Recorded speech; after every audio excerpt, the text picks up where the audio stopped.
Aphrodite is Zeus's sister, so Hephaestus is married to his aunt Aphrodite. The Romans called her Venus. You see there she's the goddess of beauty and desire and love. I tried to find an image where you could see the dove.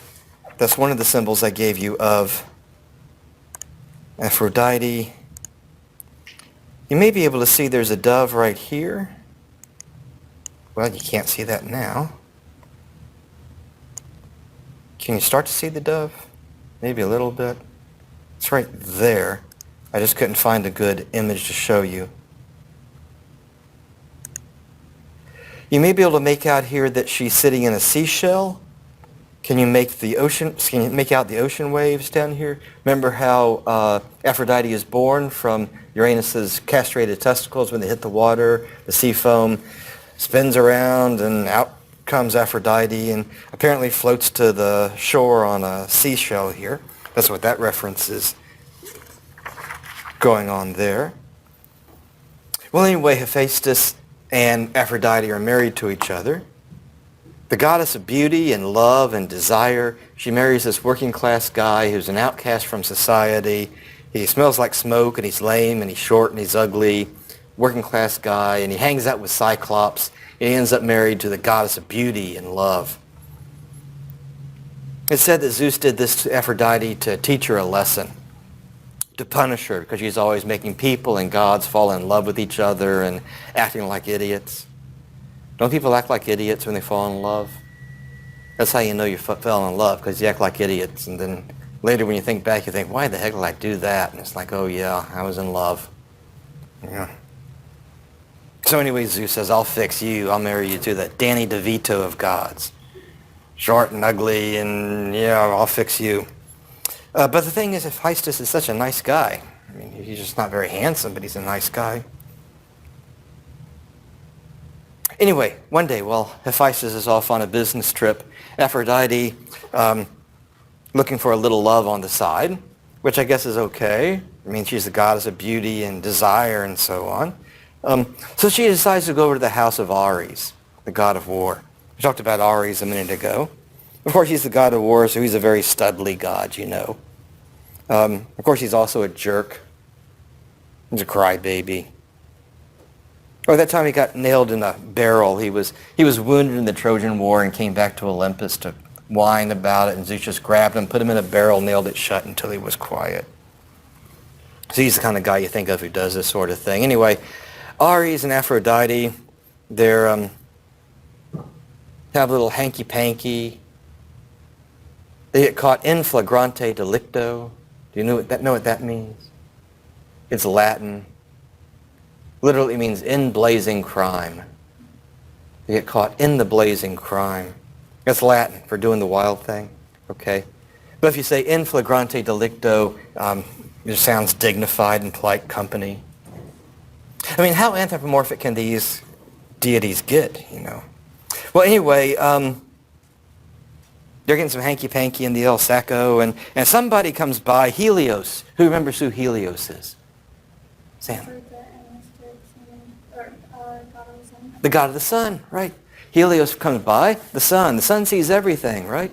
The sun looks down and sees, well, almost everything. The sun comes over, looks down, and there's Aphrodite and Ares in flagrante delicto. Like I said, how anthropomorphic can these gods get? Maybe you've been in this situation. Somebody's messing around with somebody else, and do you tell their boyfriend or girlfriend, or do you leave it alone, or what do you do? I mean, what a mess. Well, Helios finally goes to Hephaestus. Like I say, everybody likes Hephaestus, and says, look, I hate to be the one to tell you, but I'm the sun god. I see everything, and Aphrodite and Ares, they got this thing going on. But Hephaestus is not happy to hear this. So Hephaestus goes down to his metal shop, and he makes this chain link net out of that adamantine stuff, that really hard metal stuff. And he makes it so fine. He spins out the metal so fine you can't even see it. It's like this invisible net of unbreakable metal. And the next time Aphrodite goes over to Ares' house for a little loving, Hephaestus sneaks up on them. He throws this invisible net over them. They can't get away, and he catches them. He drags them all the way to Mount Olympus. And he puts them there in the middle of Mount Olympus, and he calls out to all the gods and goddesses to come see what's going on. The gods show up. The goddesses don't show up. I guess it's a guy thing. The gods show up, and they stand around making fun of them, laughing at them. Apollo says, hey, Hephaestus, let me in that net. Let me get at her. And Hermes says, having a little erectile dysfunction there, Ares, all of a sudden, are you? And everybody's making fun of him. That's the opposite of honor, you see, is shame.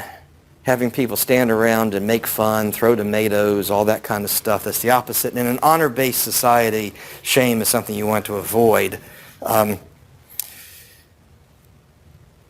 Well, finally, everybody's laughing at them, making fun of them. They're trying to get out of the net. They're ashamed and embarrassed and caught and all of that. And finally, Poseidon says, look, just let them go. And if it happens again, I'll kill Ares. And so Hephaestus undoes the net, lets them go. Aphrodite and Ares conceive a child at that point. That's Phobos, fear. It's kind of interesting. The child who's born is fear. There's a later ideological addition to the story. The later part of the story is that Ares had stationed a soldier outside of his house, and he was supposed to holler if anybody came by.